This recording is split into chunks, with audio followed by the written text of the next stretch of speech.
Kennt ihr das auch, dass dort, wo ihr mit euren nächsten Freunden zusammen sind, mit eurer Familie, dass ihr dort zum Teil Seiten zeigt, die ihr sonst recht gut verstecken könnt? Bei mir ist das zumindest so. Wenn ich mit meinen besten Freunden, mit meiner Familie bin, dann ist es oft so, dass ich ein bisschen weniger über Leid rede. Dass ich manchmal einfach Sachen raushaue. Ein bisschen hart bin mit den Leuten, einfach weil ich mich so wohl dort fühle. Aber auch andersrum kenne ich es. Es gibt niemanden, der mich so fest provozieren kann wie mein grosser Bruder. Und er weiss ganz genau, auf welche Art und Weise er was sagen muss, damit er bei mir die Reaktion erreicht, die er sich ja eigentlich auch wünschte. Und das ist möglich, weil wir uns so gut kennen. Weil wir uns gegenseitig auch verletzlich gemacht haben.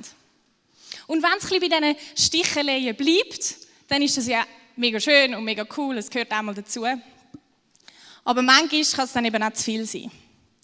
Und dann kann aus so einer Stichelei oder aus einer dummen Aussage auch ein Konflikt entstehen. Kommen dir auch so Personen in den Sinn? So Personen, wo du so ehrlich kannst sein. Fadengrad, manchmal eben ein bisschen zu ehrlich. Oder so Leute, die dich so richtig provozieren können. Und dort ist die Gefahr manchmal mega gross, dass eben ein Konflikt entstehen kann. Und ich wage jetzt mal eine allgemeine Aussage zu machen. Man hat nicht gern Konflikt. Konflikte sind anstrengend. Konflikt hat man einfach nicht gern. In mir hinein kommt manchmal so ein Gefühl auf, wenn ich merke, zwischen mir und einer anderen Person steht etwas, wo so, einfach so ein ungutes Gefühl. Und wenn ich dann merke, dass ich dort ein Gespräch suchen muss, weil sonst Klärung nicht möglich ist, dann wird das Gefühl noch ein bisschen intensiver und ich denke so, wieso können wir das nicht einfach wegdrücken? Vielleicht poppt jetzt auch dir so ein Name in den Kopf, wo du merkst, ups, da steht noch etwas im Raum. Fakt ist, dort, wo Menschen zusammen in einer Beziehung sind, dort kann es Konflikt geben. Das gehört irgendwie ein bisschen zu dem Wagnis von einer Beziehung dazu. Und ein Blick in die Bibel zeigt uns, dass es auch voll normal ist, dass das dazugehört. Aber irgendwie ist es doch ein bisschen paradox. Wir haben letzte Woche vom Reto gehört, dass ganz am Anfang im 1. Buch Mose, das 2. Kapitel steht, es ist nicht gut, dass der Mensch allein ist. Also wir sind für Beziehung geschaffen. Und trotzdem ist es wohl ein Bereich von unserem Leben, der uns sehr herausfordert. Trotzdem erleben wir Konflikt in Beziehungen. Nur 2 Kapitel später steht der erste heftige Konflikt zwischen 2 Menschen. Zwischen dem Kain und dem Abel. Und nochmal so ein Konflikt ist zwischen dem David und dem Saul. Die sind jetzt vielleicht gerade ein bisschen gar heftig. Dort hat die Eifersucht sehr in die Beziehung drin hineingespielt. Wir können uns vielleicht ein bisschen mit dem Konflikt, den wir in der Apostelgeschichte lesen, ein bisschen besser identifizieren. In der Apostelgeschichte 11 lesen wir von Barnabas und Paulus, wie sie mit einer Gemeinde, die sie besuchen sind, eine Meinungsverschiedenheit haben. Und es steht, dass sie gestritten haben. In der Apostelgeschichte 15, also nur wenige Kapitel später, sind sie bei einer anderen Gemeinde und sie haben wieder eine Meinungsverschiedenheit. Und es steht, dass es zu einer heftigen Auseinandersetzung gekommen ist. Und die Auseinandersetzung haben sie nicht einfach so aus der Welt schaffen, sondern die Gemeinde wollte, dass sie auf Jerusalem gehen und dort mit den Ältesten und den Gemeindeleitern ein klärendes Gespräch führen. Und auch dort ist es dann wieder zu heftigem Wortwechsel gekommen, bis sie sich einigen können. Und jetzt könnte man ja meinen, der Barnabas und der Paulus sind die dicksten Freunde. Sie sind immer einer Meinung. Sie haben sich jetzt immer gegen die anderen, haben sie die gleiche Meinung gehabt. Sie sind zusammen durch Höchst und Tiefs gegangen, mega viel erlebt auf ihrer Reise. Die haben sicher keinen Streit. Aber noch im gleichen Kapitel, Apostelgeschichte 15, können wir von ihrem Streit lesen. Apostelgeschichte 15, 36 bis 40 steht, nach einiger Zeit forderte Paulus Barnabas auf. Lass uns noch einmal alle die Orte aufsuchen, in denen wir die rettende Botschaft verkündet haben, damit wir sehen, wie es unseren Brüdern und Schwestern dort geht. Barnabas war einverstanden, wollte aber Johannes Markus mitnehmen. Doch Paulus war dagegen. Denn Johannes Markus hatte sie damals in Pamphylien im Stich gelassen und nicht weiter den Auftrag erfüllt, mit dem sie gemeinsam aufgebrochen waren. Sie stritten so heftig miteinander, dass sie sich schließlich trennten. In der Elberfelder Übersetzung steht es entstand nun eine Erbitterung, sodass sie sich voneinander trennten. Erbitterung. Sie sind bitter gewesen. Und wenn man bitter ist, dann ist es sehr schwierig, noch einen Schritt auf den anderen zuzumachen. Der Barnabas und der Paulus, so viel haben sie zusammen erlebt. So viel haben sie auch mit Gott zusammen erlebt, wo sie zusammengeschweißt hat. Und dann das. Irgendwie so, wenn man es liest, eine Kleinigkeit.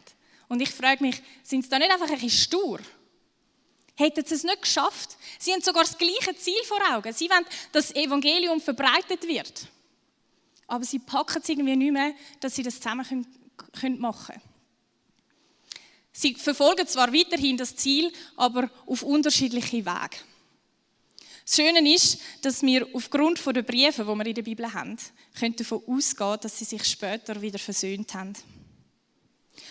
Also wir sehen in der Bibel, dass Streit dazugehört. Die Bibel sagt uns aber auch, wie wir mit Wut oder mit Differenzen in Beziehungen umgehen können. Wie letzte Woche werden wir auch in diesem Teil der Serie einen Blick in den Epheserbrief werfen. Und dieser Teil zeigt uns ein bisschen, wie wir aufgefordert werden, wie wir miteinander umgehen sollen. Epheser 4, 25-32 steht: Wendet euch also von jeglicher Täuschung ab und sprecht die Wahrheit. Jeder und jede mit eurem Mitmenschen. Denn schließlich gehören wir ja wie die Glieder eines einzigen Körpers zusammen. Wenn euch Zorn erfasst, dann verhaltet euch so, dass ihr dabei keine Schuld auf euch ladet. Noch vor dem Sonnenuntergang soll euer Zorn zu Ende kommen. Und gebt auch dem Zerstörer keinen Raum. Kein einziges faules Wort soll aus eurem Mund herauskommen, sondern wenn etwas gut ist und andere stärken und aufbauen kann, je nachdem, was gerade angemessen und gut ist, das soll er sagen, damit es denen, die zuhören, etwas von Gottes freundlicher Zuwendung weitergibt. Bereitet dem Heiligen Geist Gottes keinen Grund zur Trauer, denn durch ihn, den Gottesgeist, seid ihr ja mit dem Siegel versehen, dass ihr zu Gott gehört. Und dieses Siegel bleibt auf euch bis zu dem Tag, wo Gottes Erlösung sich ganz entfalten wird.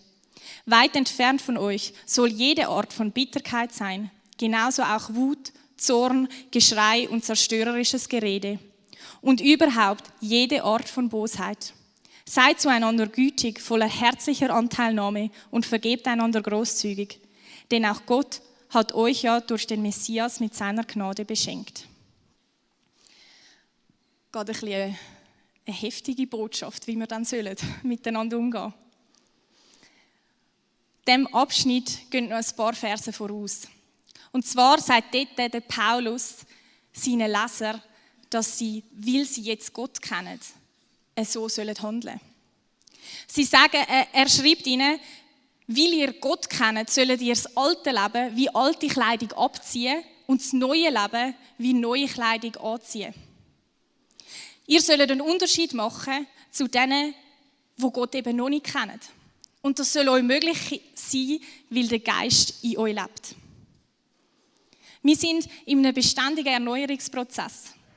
Und in das hinein, weil wir uns für das Leben mit Jesus entschieden haben, sollen wir auch so handeln. Auch im Umgang miteinander. Und dann kommt eben da die grosse Aufzählung von dem, was ein guter Umgang miteinander wäre. Und ich habe jetzt da versucht, so ein bisschen Übertitel zu setzen und das in 4 Punkte aufzuteilen. Und die gehen wir jetzt mal miteinander durch. Den ersten Teil habe ich unter den Titel Ehrlichkeit gesetzt. Wendet euch also von jeglicher Täuschung ab und sprecht die Wahrheit. Jeder und jede mit eurem Mitmenschen. Denn schließlich gehören wir ja wie die Glieder eines einzigen Körpers zusammen. Wie ein Körper. Dort muss man sich irgendwie besonders aufeinander verlassen. Dort muss man besonders davon ausgehen, dass der andere die Wahrheit sagt. Und so wie wir die alten Kleider abgelegt haben, sollen wir auch Lügen ablegen und uns von jeglicher Täuschung abwenden. Den zweiten Teil habe ich unter den Titel Versöhnung gesetzt. Wenn euch Zorn erfasst, dann verhaltet euch so, dass ihr dabei keine Schuld auf euch ladet. Noch vor dem Sonnenuntergang soll euer Zorn zu Ende kommen. Und gebt auch dem Zerstörer keinen Raum. Der Paulus stellt da gar nicht in Frage, dass wir zornig werden können. Sondern er sagt, er stellt so an, als wäre es logisch, dass wir mal zornig sind. Aber es kommt darauf an, wie wir dann sind. Und es ist doch ein sehr schmaler Grad zwischen zornig werden und dabei Schuld auf sich laden. Wie oft brodelt in einem der Zorn und dann könnte man einfach Sachen raushauen, die das Gegenüber verletzt. Oder schlecht über die Person reden, schlecht denken. Wir werden ermahnt, dass wir vorsichtig sein sollen, wenn wir zornig sind. Schnell den Zorn wieder ablegen oder besser gesagt, schnell sein im Vergehen. Langsam zum Zorn, aber schnell im Vergehen. Noch vor dem Sonnenuntergang soll unser Zorn zum Ende kommen. Im Judentum geht der Tag zu Ende, wenn die Sonne untergeht und der neue fängt an. Also für uns heute könnte man sagen, hey, wir sollen die Wut, den Zorn nicht in den nächsten Tag hineinnehmen. Vorher die Situation klären. Und der Zorn bietet offenbar einen besonderen Eingang für den Zerstörer, der Sachen durcheinander bringen kann. Wir sollen also dort ganz besonders vorsichtig sein, wie wir mit dem Zorn umgehen, damit eben nichts durcheinander gebracht werden kann.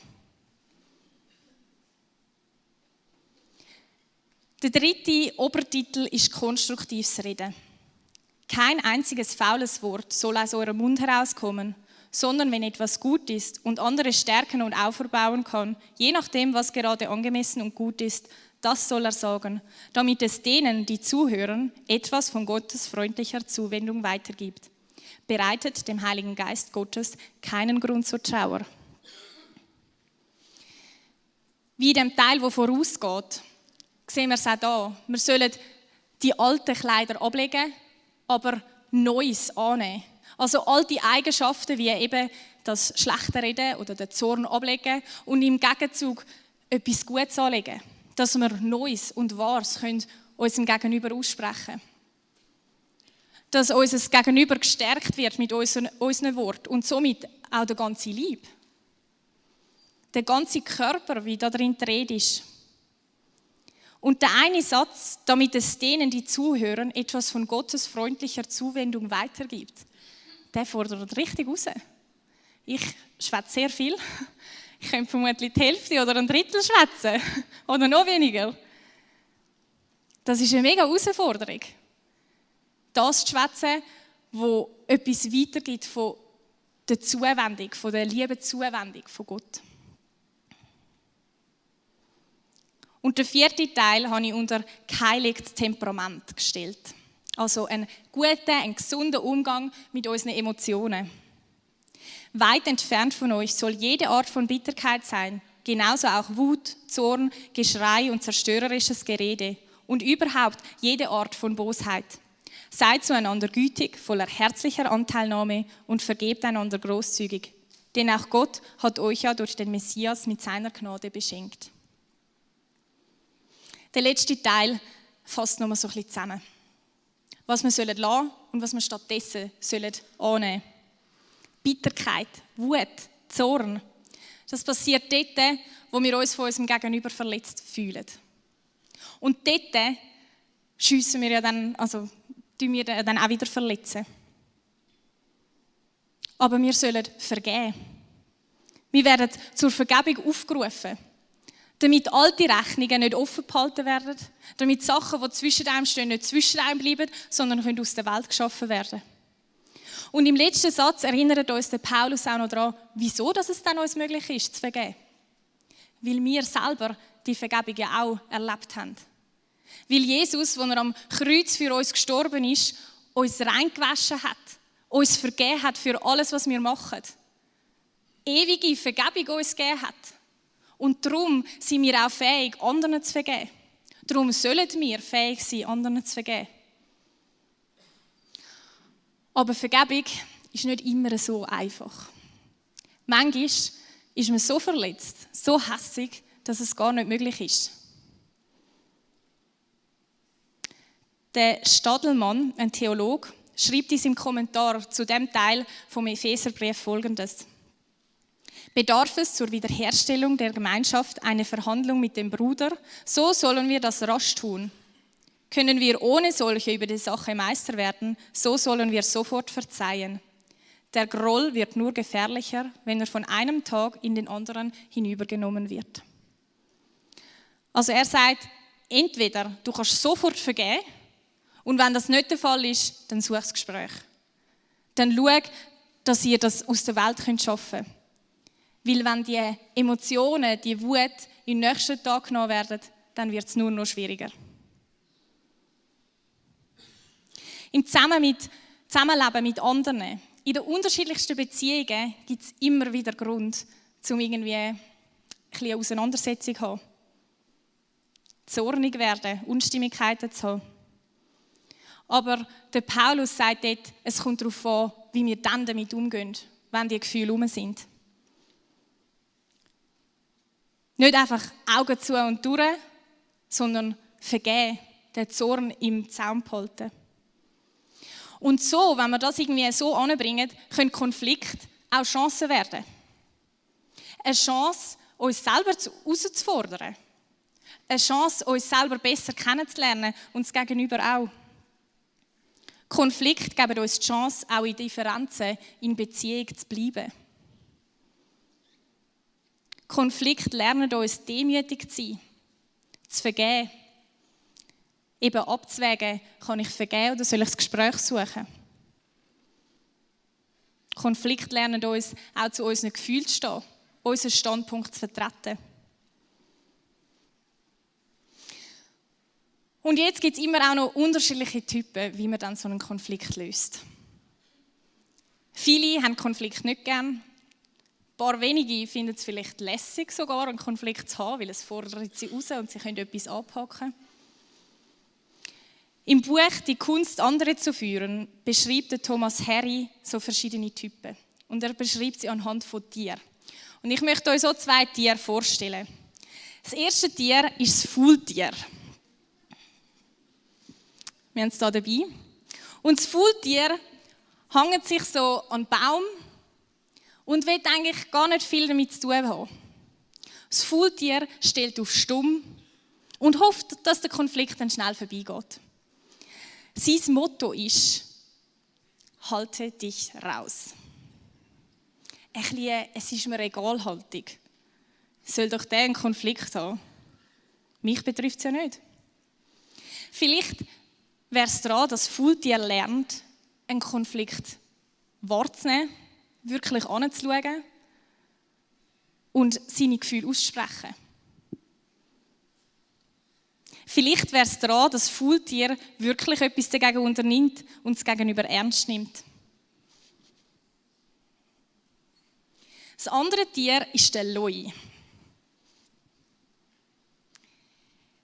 Am Leu sein Motto ist: zeig, wer hier Chef ist. Der Leu will seinem Gegenüber zeigen, dass er sicher nicht der Schuldige ist, sondern die Schuld beim anderen liegt. Er ist gut im Levitenlesen und seinen Standpunkt souverän vertreten. Weil er hat sich ganz genau überlegt. Der Leu könnte lernen, einem anderen zuzuhören. Könnte es daran sein, dass so ein Leu-Typ müsste lernen, sein Gegenüber zu verstehen und zu merken, dass es in einem Konflikt gar nicht unbedingt immer einen Schuldigen gibt. Und das letzte Tier habe ich noch dazu erfunden.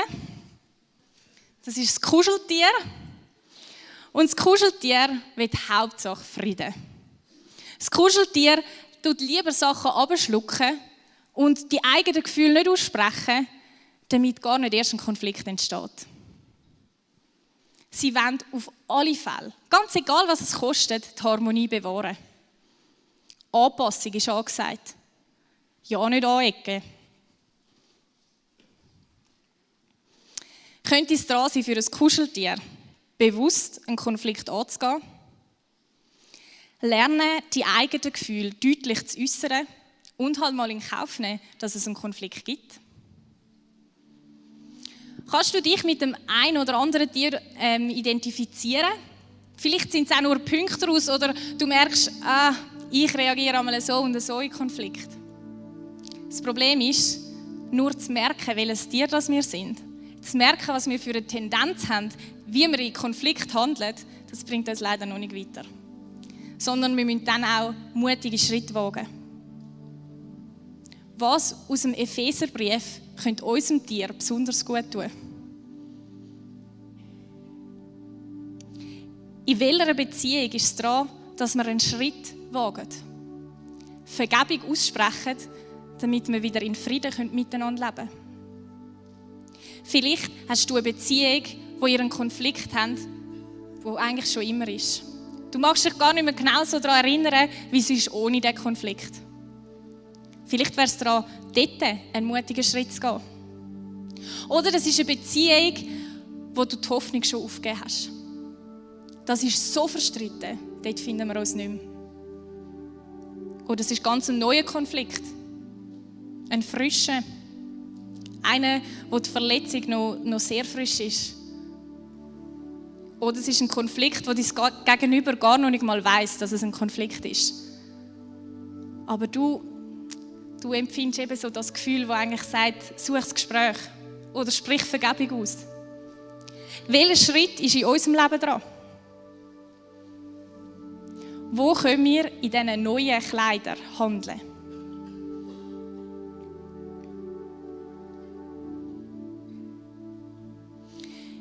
Ich glaube, dass es uns möglich ist, so Konflikte anzugehen, weil der Geist von Gott uns leitet.